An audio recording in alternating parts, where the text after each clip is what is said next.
Welcome back to my vlog series for Suicide Prevention Awareness Month. This is the third video in my series, so if you missed the first two, please go back and watch them. I'll put those links in the description of this video. So let me begin by telling you a story.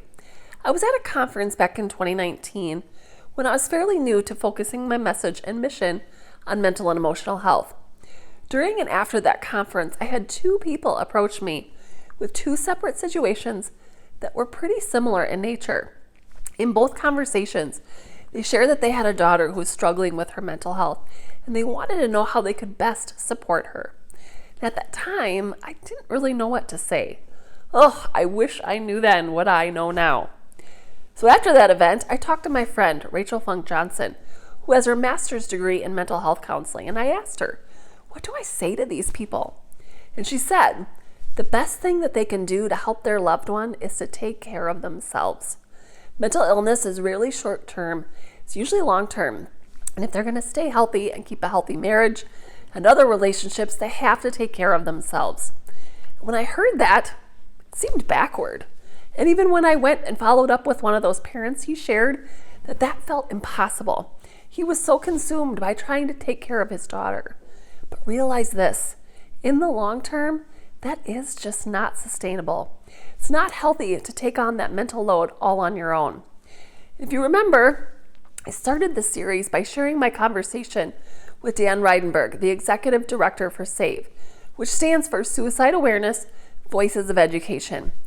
And one of the things that Dan and I discussed was how we can all be part of the solution for improving mental health in our country. It takes caring and compassionate people who are willing to listen and support others in their life. But have you ever found yourself in a situation like the parents I talked about at that conference, where you were giving way too much to others and you found your own mental load getting heavier and heavier? Well, I've experienced this in my life, and I know that it can be a struggle. You might have someone who confides in you a lot. Maybe they're constantly sharing sad or negative thoughts with you. They trust you enough to open up to you, but it can be hard not to take on some of that mental load. It can feel all-consuming, and while it's important to support loved ones in your life, it is equally as important to prioritize your own mental health. If your mental health is depleted, you cannot be helpful as you like. You cannot pour from an empty cup. So today, I want to remind you that it's important to have boundaries and to take care of yourself first so that you can better help others. You've heard the analogy of an oxygen mask on an airplane, right?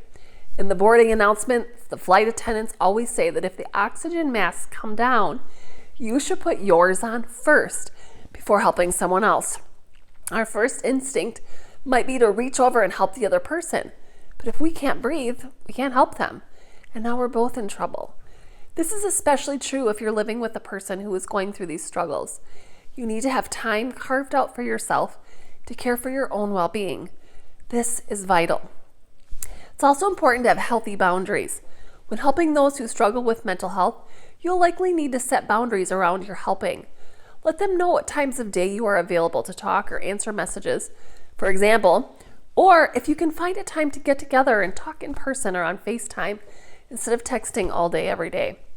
Establishing your availability is a great place to start with setting boundaries. Another boundary you can set is how much of the conversation is about their struggles. If one person is always taking and not giving the other person space to vent their own struggles, then it might be helpful to have a conversation about balance in the relationship.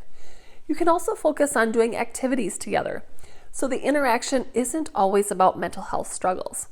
The bottom line, there needs to be a balance.